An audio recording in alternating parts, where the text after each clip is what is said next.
Now, having to follow that is like following kittens and babies, but I'm going to try. Thank you for all those wonderful gifts being thrown around the room. Okay, so ever since I was like 8 years old, there was one holiday that I really seriously hated, and this is going to surprise you, but it was Thanksgiving, okay? Now, I wasn't woke, okay? It wasn't like I knew about the looting and the pillaging and all that stuff. I was a selfish little bratty kid. It wasn't that.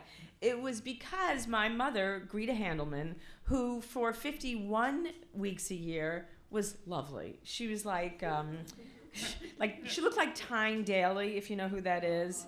She was just like this big, delicious, blousy, sweaty woman who I loved. She was like the kind of woman who would like burst into a song in the middle of a department store for no reason, and I just loved it. She was an amazing woman. But this one week, this woman became, I'm not kidding, Joseph Mengele, okay?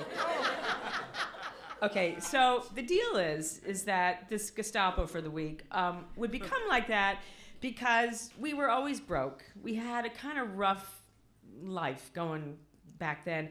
My sister was always sick. She had a cardiac condition, which was always kind of a problem because we were always in and out of hospitals.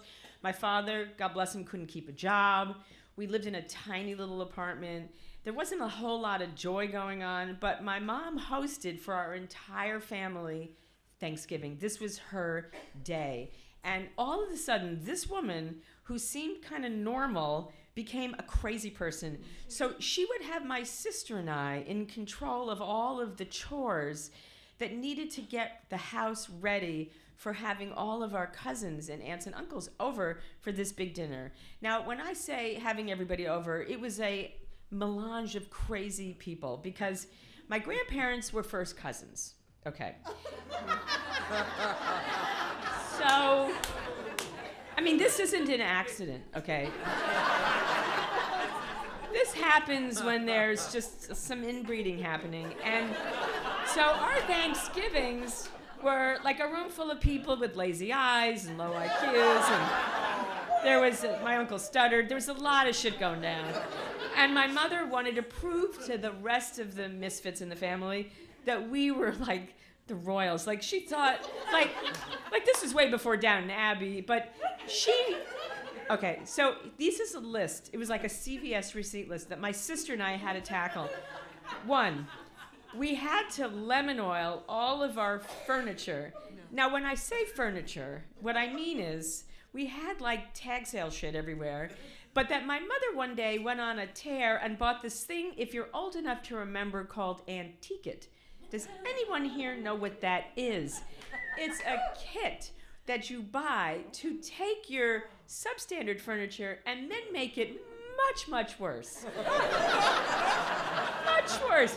You would like streak this strange brush over your mildly fake maple to make it look shabby chic, and it just looked super shabby. And it was done by my mom when she was like raging about something, probably when my father was between jobs. So it just looked like an angry 5-year-old went nuts over all the furniture. And now she wants us to lemon oil it. It's like, talk about lipsticking a pig. I mean, what's the point? But that was like the fun job. Now the other job was we had to polish the family silver, which was this beautiful tea set that my grandmother had given my mom, because when my mom was a young child, she actually came from like a good home until she met my dad when things went south. So there was this family silver, and my sister and I were in charge of polishing it. And I distinctly remember once in the process of using that Noxon, I fainted. I was 8, okay? It's like child labor. And my mother, like revived me and said, okay, get back to it. You know, it was like, you know, this stuff isn't going to polish itself. So, all right. So these were the things we had to do. Then she would send my dad all through our apartment building in Queens to borrow bridge card tables from all of our neighbors, because we didn't have a dining room nor a dining room table. We were hosting this in our foyer, which is the hall between the kitchen and the living room. So we would assemble like 8 card tables. None of them were the same height. Okay. No, so they're all next to each other. I don't know who my mom thinks she's fooling. Like, she throws her decorative Hallmark tablecloth over it, and then she has her these gourds, and I don't know what the hell. She has them stored in the closet. Her cornucopia, I don't know what that is. And every year she would bring out that same stuff and put it on the table. Everyone knows what's going on here. She's just trying to hide all the cracks. And then she had this one Hallmark, like, three-dimensional turkey that you buy. You know, and my mom is thinking, oh, this is going to make it real classy. So she'd put that in the middle. It was a mess. And every year we'd go through this, and every year it was the same thing. And it was just, okay. But we did it. This was our holiday. This is what we had to do. Except one year, Christmas came early because I got a phone call like 2 days before Thanksgiving. I was 17 years old. And a friend of mine, Angela, called, and she said, do you want to be in the Macy's Day Thanksgiving Parade? She had me at do. I was like, I mean, come on. Not even to talk about not having to be at home mashing my mother's sweet potato pudding with the jumbo marshmallows and canned pineapple, which she did not drain. Delicious. It's delicious. It's delicious. But I'm like, yes, oh yes, I'm gonna do this. She said, okay, well you have to report to Macy's tomorrow morning at like 800, you know, it's like, yes sir. So now I gotta tell my mother, I gotta tell this woman who is being very unreasonable about our chores that I have to take a few hours off being, you know, I've already spent like 4 days polishing. I'm gonna go but I'm thinking like, okay, now at this point I'm 17, I'm old enough, so I'm thinking, I'm the boss of me. I'm old enough. I mean, back in the prairie days, women my age had 2 children.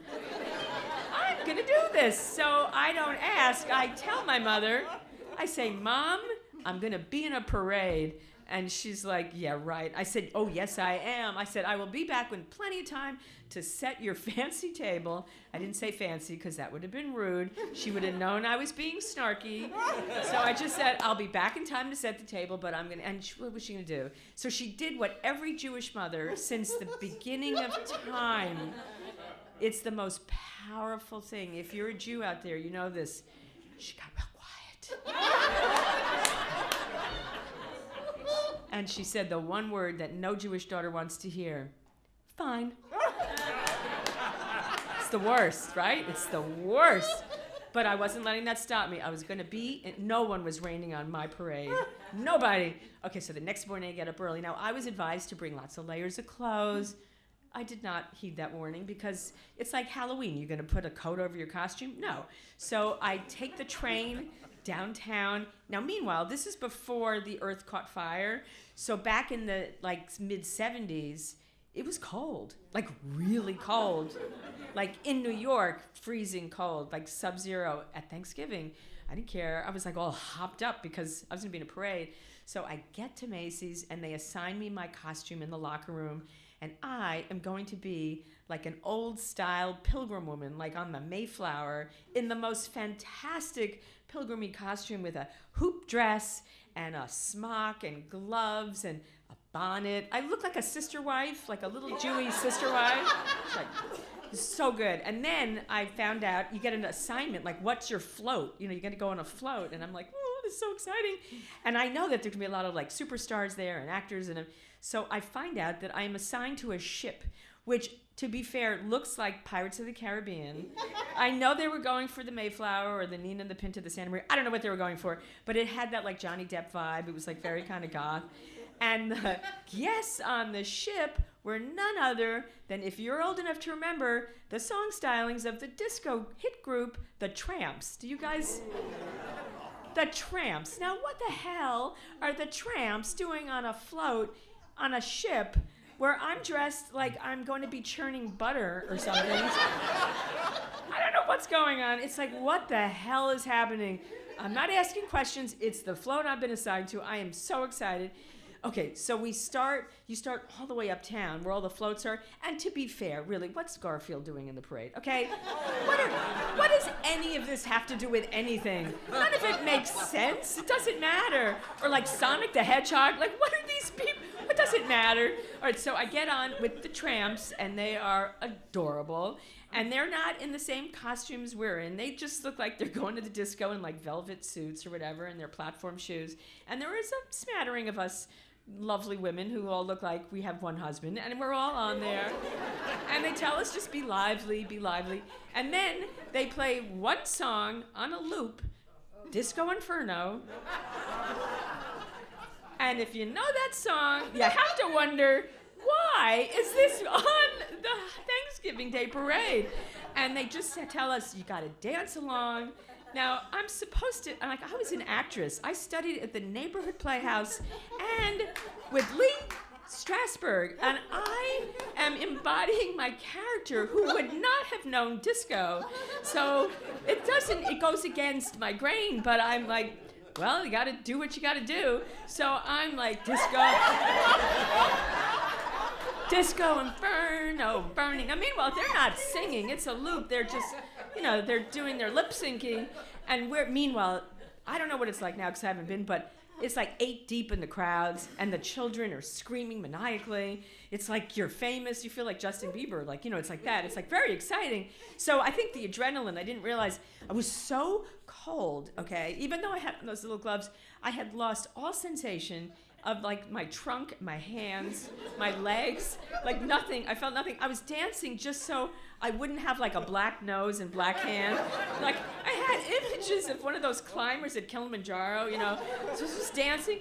And the whole time, all I thought about was how joyful this was, how freeing. I'm with the Tramps. This is amazing. So we get all the way down. I'm not thinking about the smelly silver polish or that stupid lemon oil or any of that stuff. I'm just thinking about this joyous occasion. I don't think about my mom. I know she's got her head in the oven waiting for me to come home. And I get all the way down to Macy's. It's the most incredible. Highly recommend if anyone asks you, I don't care how old or young, just go, okay? We get back to Macy's. I have to give back my costume. And all of a sudden I start thinking, oh shoot, I got to get back on the train. I got to get it back home. Okay, so I get back home. My mother is surprisingly calm. I help her set the table. We still have a couple hours before it's like the Star Wars saloon, okay? Before all these people come over. So get home, and I'm like, oh, they're not even gonna notice whether or not the salad fork's on the right side. Who cares? We don't even use real napkins. We use paper towels. So what are we talking about? I get home. And I sit there and I look at all my relatives, my misfit, all these relatives were all got that missing gene. We're all just like, and all I could think about is how grateful and thankful I am that this is my family and I had that opportunity. And going forward, Thanksgivings got better and better. And I strongly urge you this Thanksgiving to look around the room and just give thanks that you don't have my family. Thank you.